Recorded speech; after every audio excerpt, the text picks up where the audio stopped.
ಎಲ್ಲರಿಗೂ ನಮಸ್ಕಾರ. ದಿ ಅಗ್ರಿಸೆನ್ಸ್ ಕಂಪ್ನಿಯಿಂದ ವಸಂತ್ ಕುಮಾರ್ ಮಾತಾಡ್ತಿದ್ದೀನಿ. ಇವತ್ತು ನಾನು ನಿಮ್ಮಲ್ಲಿ ಸಾವಯವ ಪದಾರ್ಥವಾದ ಒಂದು ಫಿಶ್ ಪೇಸ್ಟ್ ಅದ್ರ ಬಗ್ಗೆ ಮಾಹಿತಿ ಹಂಚ್ಕೊಳಕ್ಕೆ ಇಷ್ಟಪಡ್ತೀನಿ. ಈ ಫಿಶ್ ಪೇಸ್ಟ್ ಅನ್ನೋದೇನು, ಅದರದ ಉಪಯೋಗಗಳೇನು ಅನ್ನೋದ್ರ ಬಗ್ಗೆ ನಿಮಗೆ ಒಂದು ಸಣ್ಣ ಮಾಹಿತಿ ಕೊಡ್ತೀನಿ. ಫಿಶ್ ಪೇಸ್ಟ್ ಬಂದು ಮೀನುಗಳಿಂದ ಉತ್ಪಾದನೆ ಮಾಡಿರುವಂಥ ಒಂದು ಉತ್ಪಾದಕ. ಇದನ್ನು ನಾವು ಎಲ್ಲೆಲ್ಲಿ ಉಪಯೋಗಿಸ್ತೀರಿ ಅಂದರೆ, ಒಂದು ಸಾವಯವ ಕೃಷಿಯಲ್ಲಿ ಮತ್ತು ಮೀನುಗಾರಿಕೆ ಮತ್ತು ಕೋಳಿ ಸಾಕಾಣೆಯಲ್ಲಿ ಆಹಾರವಾಗಿ ಹಾಗೂ ಆಹಾರ ಮಿಶ್ರಣವಾಗಿ ಇದನ್ನು ನಾವು ಉಪಯೋಗಿಸ್ತೀರಿ.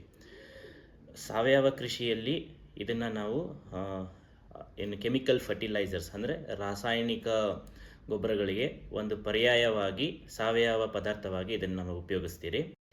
ನಮ್ಮ ಕಂಪ್ನಿ ಫಿಶ್ ಪೇಸ್ಟ್ ಏನಿದೆ, ಇದು ಬಂದು ಎಕೋಸರ್ಟ್ ಸರ್ಟಿಫೈಡು ಮತ್ತು OMRI ಲಿಸ್ಟೆಡ್ ಪ್ರಾಡಕ್ಟು. ಎಕೋಸರ್ಟ್ ಸರ್ಟಿಫಿಕೇಷನ್ ಅಂದರೆ ಯುರೋಪಿಯನ್ ಮಾರ್ಕೆಟಲ್ಲಿ ನಾವು ಸಾವಯವ ಪದಾರ್ಥ ಮಾರಾಟ ಮಾಡಬೇಕು ಅಂದರೆ ಈ ಸರ್ಟಿಫಿಕೇಷನ್ ಭಾರಿ ಇಂಪಾರ್ಟೆಂಟು. ಹಾಗೆ OMRI ಲಿಸ್ಟೆಡ್ ಅಂತ ಹೇಳಿದ್ರೆ ಇದು ಒಂದು ಅಮೇರಿಕನ್ ನಾನ್ ಪ್ರಾಫಿಟಬಲ್ ಸಂಸ್ಥೆ. ಇದು ಜಗತ್ತಿನಾದ್ಯಂತ ಸಾವಯವ ಪದಾರ್ಥಗಳನ್ನ ನಾವು ಮಾರಾಟ ಮಾಡಬೇಕಂದ್ರೆ ಈ ಸರ್ಟಿಫಿಕೇಷನ್ ಉಪಯೋಗ ಬಹಳ ಇದೆ. ಈ ಫಿಶ್ ಪೇಸ್ಟ್ ಏನಿದೆ, ಇದನ್ನು ನಾವು ಸಾವಯವ ಗೊಬ್ಬರವಾಗಿ ಉಪಯೋಗಿಸ್ಬೋದು, ಹಾಗೂ ಇದು ಒಂದು ರಾಸಾಯನಿಕ ಗೊಬ್ಬರಕ್ಕೆ ಒಂದು ಪರ್ಯಾಯವಾಗಿ ನಾವು ಸಾವಯವ ಕೃಷಿಯಾಗಲಿ ಅಥವಾ ಮಾಮೂಲಿ ಕೆಮಿಕಲ್ ಕೃಷಿಯಲ್ಲಿ ಇದನ್ನು ನಾವು ಉಪಯೋಗಿಸ್ಬೋದು. ಈ ಫಿಶ್ ಪೇಸ್ಟ್ ಉಪಯೋಗಗಳೇನೆಂದರೆ, ಇದರಲ್ಲಿ ಯಥೇಚ್ಛವಾಗಿ ನಮಗೆ ಸಾವಯವ ಸಾರಜನಕ ಅಂದರೆ ಆರ್ಗ್ಯಾನಿಕ್ ನೈಟ್ರೋಜನ್ ಮತ್ತು ಅಮಿನೋ ಆ್ಯಸಿಡ್ಸು ಹಾಗೂ ಪ್ರೋಟೀನ್ಸ್ ಲಭ್ಯತೆ ಹೆಚ್ಚಾಗಿರುತ್ತೆ. ಇದಲ್ದಿರ ಗಿಡಕ್ಕೆ ಬೇಕಾಗಿರುವಂಥ ಎಲ್ಲ ಪೋಷಕಾಂಶಗಳು ಕೂಡ ಇದರಲ್ಲಿ ಲಭ್ಯತೆ ಇರುತ್ತೆ.